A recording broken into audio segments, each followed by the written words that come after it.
जय श्री कृष्णा दोस्तों, बीएसएनआर फैमिली में आपका स्वागत है। दोस्तों आज की वीडियो में हम बताने जा रहे हैं कि शिव पुराण में वर्णित एक ऐसा उपाय है जिसके करने से निश्चित ही आपको संतान की प्राप्ति होगी। अगर आपको पुत्र की प्राप्ति नहीं हो रही तो इस उपाय को आप अवश्य ही करके देखें। दोस्तों ये बहुत ही सरल उपाय है, लेकिन आपको सच्चे मन से करना है। अगर पति पत्नी मिलकर करें तो ज्यादा अच्छा है, अगर नहीं कर सकते तो पत्नी तो अवश्य इस उपाय को करें। दोस्तों उस उपाय को जानने से पहले जो पहली बार मेरी वीडियो को सुन रहे हैं, प्लीज मेरे चैनल को सब्सक्राइब करें, बगल में बेल आइकन को दबा दें, जिससे मेरी आने वाली सभी वीडियो का नोटिफिकेशन सबसे पहले आप तक पहुंच सके। दोस्तों इस उपाय को आपको सोमवार के दिन ही करना है, क्योंकि सोमवार का दिन भगवान शंकर का माना जाता है और ये उपाय शिव पुराण का वर्णित उपाय है। दोस्तों इस उपाय को करने के लिए आपको देखिए, जो भी भगवान शंकर की पूजन सामग्री है वो तो आपको अवश्य ले जानी है, लेकिन साथ में आपको 11 बेल पत्र लेके जाने हैं और साथ में कनेर के फूल। दोस्तों अगर सफेद कनेर के फूल आपको मिल जाते हैं तो बहुत ही अच्छा है। अगर सफेद नहीं मिलते तो आप पीले रंग के जो कनेर के फूल होते हैं उन्हें भी ले सकती हैं, लेकिन शिव पुराण में सफेद फूल का ही वर्णन किया गया है कि सफेद कनेर का फूल अगर आपको मिल जाता है तो वो अवश्य ही ले जाएं। दोस्तों आप किसी भी मंदिर में चले जाएं, सोमवार के दिन शिव जी का विधिवत पूजन करें। देखिए जब भी आप शिव जी का पूजन कर रहे हैं तो उत्तर या पूरब की तरफ मुंह करके भगवान शंकर का पूजन करना चाहिए और सबसे पहले गणेश जी का पूजन करना चाहिए। जब भी आप जल अर्पित कर रही हैं तो सबसे पहले गणेश जी पर करना चाहिए।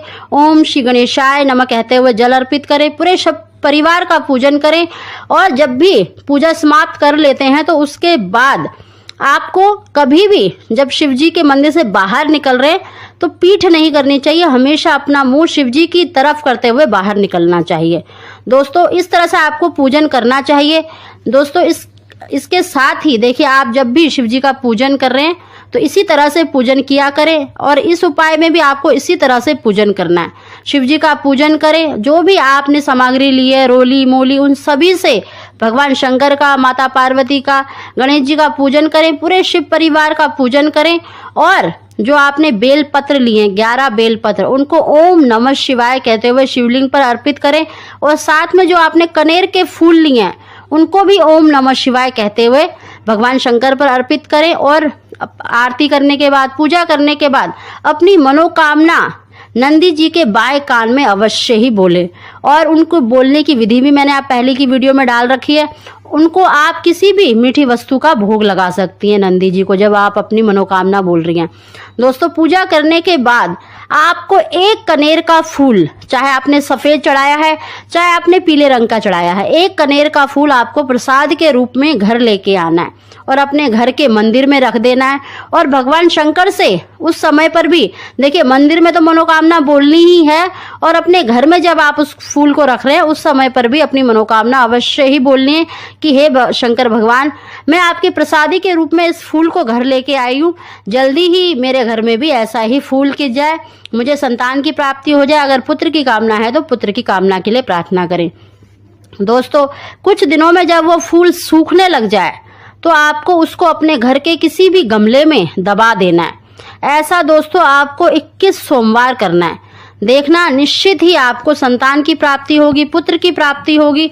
दोस्तों ये उपाय शिव पुराण में वर्णित है, इस उपाय को आप अवश्य करके देखिएगा। आप हर सोमवार को 11 बेलपत्र ले जाएं और साथ में आपको कनेर के फूल लेना है। और दोस्तों अगर हो सके तो आप एक बेलपत्र भी उठा लाएं और रात्रि के समय, सोते समय अपनी नाभि पर उस बेलपत्र को रखकर सो जाएं। ऐसा आपको 21 सोमवार करना है। एक कनेर का फूल और एक बेलपत्र घर लेके आना है।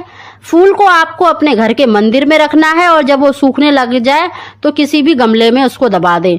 और बेलपत्र को आपको अपनी नाभि पर या अपने पेट पर रखकर सोना है, और दूसरे दिन उसको भी आप किसी भी पौधे में डाल सकती हैं। दोस्तों ऐसा 21 सोमवार करेंगे ना तो निश्चित ही आपको संतान की प्राप्ति होगी।